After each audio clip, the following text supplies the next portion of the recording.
My wife cheated with my own brother for 8 years, but when I discovered he introduced her to me as a favor while already being her lover, I called the police, sent them both to prison, and kept my daughter. I'm 36 years old. I work as a mechanical engineer at a tech company in San Jose, and I need to tell this story because what happened 6 months ago basically destroyed everything I thought I knew about my life, my marriage, and my own family. And the worst part of it all, I mean, what really tears me apart when I think about it, is that the person I trusted most in this world and my own brother were lying to my face for 8 years. 8 years? While I lived in a lie so perfect that I never, not for a second, suspected anything. I guess I should start at the beginning, when everything seemed normal, when my life was exactly what I believed it to be.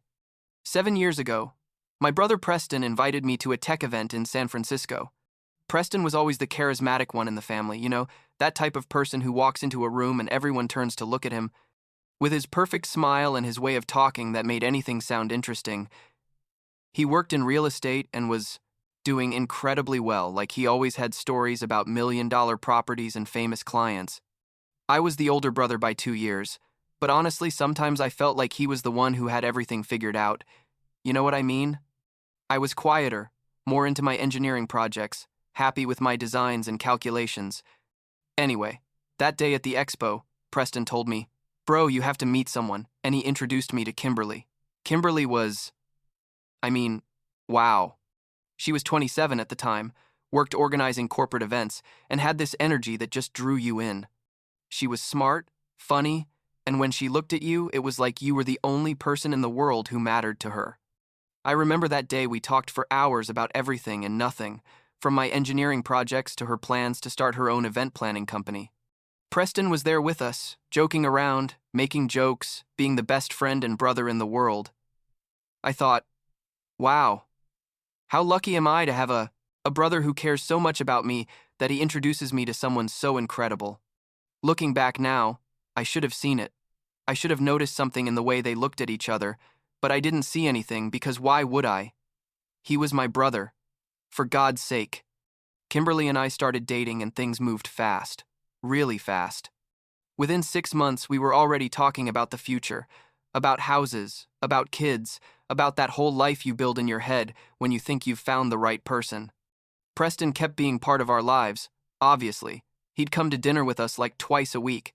We'd go out the three of us sometimes. And I thought how great this is. My girlfriend and my brother get along super well. Within a year, we were engaged, and 9 months later, we got married in a ceremony in Napa that, honestly, was perfect. Kimberly planned every detail because that was her thing, and Preston was my best man, gave a beautiful speech about family and love that even made my mom cry. We bought a house in San Jose, one of those nice but normal houses in a quiet neighborhood, with a yard and everything for the kids we were planning to have. 2 years after getting married, Charlotte was born, and that girl, man, that girl is everything to me. From the moment I saw her with her little wrinkled eyes and her red face, I knew I would give my life for her. Kimberly seemed like an incredible mom at first, very dedicated, very loving, though she kept working because she loved her events business. Preston became the doting uncle, the one who showed up with expensive gifts and took her to fun places. Charlotte adored him. She'd always scream Uncle Preston when he arrived. And he bought her first explorer hat when she was like 3, because Charlotte is obsessed with dinosaurs and archaeology, and since then that's been her style. I worked hard, got promoted at the company, made good money, and honestly, I thought I had the perfect life, the perfect family, everything perfect. About 2 years ago, I started to notice something was off with Kimberly, but I couldn't tell you exactly what. She was more distant, like absent, even when she was physically there. She went on trips with her friends more often. Like every 2 months, there was a weekend in Napa or La or San Diego. And I thought, well, she deserves it. She works hard and needs her time.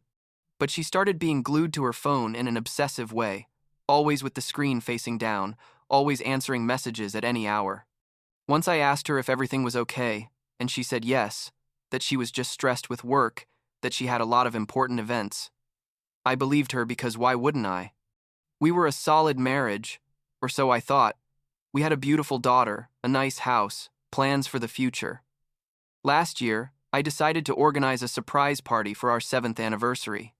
I rented a vineyard in Sonoma, invited the whole family, friends, planned everything, months in advance because I wanted it to be special. Kimberly had no idea. She thought we were just going to dinner. The two of us. When we arrived and she saw everyone there, her reaction was weird, like she looked almost uncomfortable for a second before faking surprise, but I attributed it to being genuinely surprised. You know? The party was amazing. There was music, delicious food, everyone toasting and celebrating. Preston was there, obviously, being the life of the party as always. At one point, he gave a little impromptu speech about how happy he was for us, and I hugged him, thinking what a blessing to have a brother like this. But then Kimberly's best friend, Vanessa, asked to make a toast, and she said something that kept spinning in my head. She said something like, "Kimberly, you've had Preston as a rock in your life all these years, and I want you to know that some of us know how lucky you are to have both." The way she said it, the emphasis on some of us know, something didn't add up. I looked at Kimberly, and she was pale, literally white, and Preston had this uncomfortable expression. But then everyone kept toasting, and I thought I was imagining things, that I'd had too much wine or something. The next morning, still at the Vineyard Hotel, someone knocked on our room door. It was Vanessa. Kimberly was in the shower, and Vanessa told me, "Nicholas, I need to give you this," and handed me a flash drive. She said, "I know this is going to destroy your life, but you deserve to know the truth." And she left before I could ask her anything. I stood there with the drive in my hand, feeling completely confused. I waited for Kimberly to come out of the bathroom. We had breakfast, packed, drove back to San Jose, and the whole way I had that drive in my pocket feeling like a bomb. When we got home and Kimberly took Charlotte to the park, I ran to my office, plugged the drive into my computer. And man, what I saw there literally knocked the air out of my lungs. There were folders and folders, organized by year, from 8 years ago. Photos of them together in hotels, on trips, in situations that definitely weren't brother-in-law and sister-in-law. Financial records of transfers between Preston's and Kimberly's accounts. Text messages where they planned their meetings, where they talked about me like I was a nuisance, where Preston said things like, "Your husband is so predictable," and Kimberly responded, "I know, but he's stable, and that's what I need for now." I realized, reading all of that like in a trance, that their relationship had started before Preston introduced her to me. They were already together when he took me to that event 7 years ago. Everything was planned. Everything was a lie from the beginning. He introduced her to me like he was doing me a favor, like he wanted to help his lonely brother find love. But the reality is that she was already his girlfriend or whatever they were, and he basically passed her to me so I could be, I don't know, the perfect facade, the stable husband with a good job while they continued their relationship behind my back. But that wasn't even the worst part. Because, as I kept reviewing the files, I found documents about what looked like money laundering. Preston had a scheme where he used his real estate company accounts to move money from dubious sources, and Kimberly was involved. She used her events business as another layer of the operation. There were fake invoices, covert transfers, a whole network that I didn't fully understand but was clearly illegal. I couldn't believe it. I simply couldn't process that my entire life, my marriage, my family, everything was a lie built on top of another bigger and more dangerous lie. When Kimberly came back with Charlotte that afternoon, I sent her to play in her room and told Kimberly we needed to talk. She sat on the couch and must have seen something in my face because she got tense immediately. I told her, "Tell me about Preston," and she tried to act confused. "What about Preston?" And I just pulled out my laptop, opened one of the most explicit emails where they literally planned to meet at a hotel while I was at a work conference, and showed it to her. I watched her crumble in real time. The tears started falling. She started saying, "I'm sorry, I'm sorry, I'm sorry," over and over again, as if those words could fix anything. I asked her how long, even though I already knew, and she admitted they'd been together since before she met me. I asked her why she married me then, and she said, "Because Preston was never going to settle down. Because you were safe. Because I could have both things, stability with you and passion with him." She told me she loved me in her own way, that not everything had been a lie, that Charlotte was real and beautiful, and that meant something. I asked her about the money laundering, and she swore she didn't know the magnitude of what Preston was doing, that she had only helped with some transfers without really understanding what it was. I don't know if I believed that part. Honestly, I don't know if it mattered at that point. The next day I went to Preston's office, an elegant office downtown with incredible views and expensive furniture, probably bought with dirty money. I walked in without warning. His assistant tried to stop me, but I just walked past. Opened his office door and found him sitting there with his perfect suit and his smile that disappeared as soon as he saw my face. I told him, "I know everything," and he didn't even try to deny it. He leaned back in his chair, sighed, and said, "I always knew this day would come eventually." I yelled at him, "You're my brother, how could you do this to me?" And he shrugged, literally shrugged, and said, "Kimberly and I have history. You were the stable option. We both knew that." I asked him about the money, about the illegal scheme, and for the first time I saw him nervous.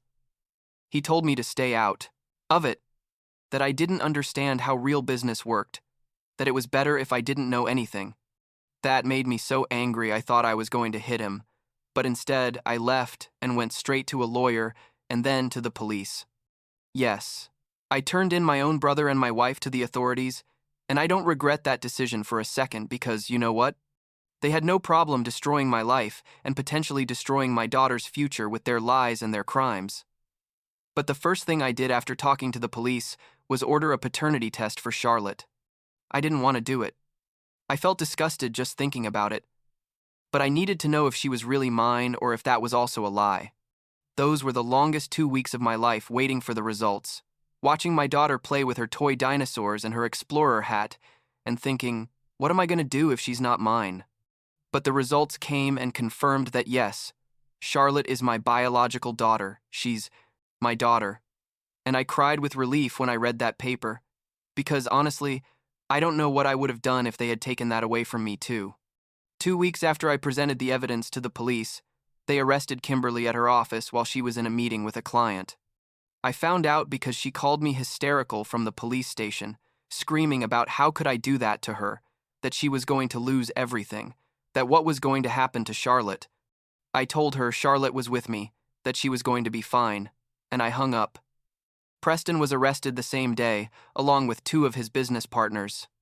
Turned out the case was bigger than I thought, that they had laundered millions of dollars for years, and that Preston was looking at like 8 years minimum in prison. Immediately after Kimberly's arrest, I filed divorce papers. I didn't even wait. There was nothing to save, nothing to discuss.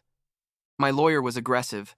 We presented all the evidence of adultery, of her participation in criminal activities, and basically took away any chance she had of getting shared custody or alimony or anything. The judge saw all the evidence and granted me full custody of Charlotte. Kimberly has the right to supervised visits if she meets certain requirements, but honestly I think she's going to be in prison for a while, so I don't even know when she'll be able to exercise that right. My parents were devastated by all this, obviously.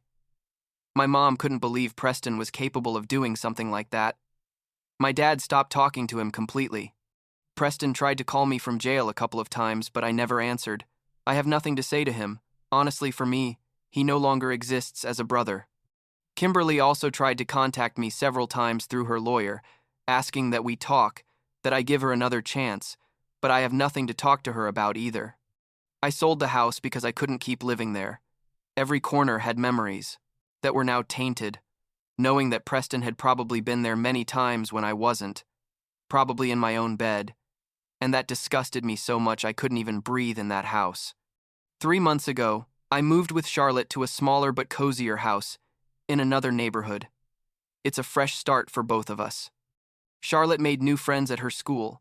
She's still obsessed with her dinosaurs, and although sometimes she asks about her mom, I explain in an age-appropriate way that mommy made some mistakes and needs time to fix things. She doesn't know about Preston yet. I just told her Uncle Preston went on a trip for a long time. We'll see how to handle that conversation when she's older. It's been 6 months since that morning at the vineyard, when Vanessa gave me that flash drive. Kimberly is waiting for a plea deal with the prosecutor. She's probably going to plead guilty to reduce her sentence, and Preston is already locked up awaiting trial. The divorce is finalized. The old house is sold, and I'm rebuilding my life piece by piece. There are still days where I wake up and can't believe all this actually happened. Days where the rage consumes me and I want to scream, but Charlotte keeps me focused on what's important. Last week, Charlotte asked me if Mommy was going to come back someday to live with us. I told her the age-appropriate truth, that Mommy made bad decisions, and that now the two of us were a team, but that Mommy would always love her, even though she couldn't be with us now. She thought for a moment, adjusted her explorer hat, and then said, "It's okay, Daddy. I'm good here with you. We can be explorers together." And she hugged me with those little arms, and I felt that maybe, just maybe, we're going to be okay after all.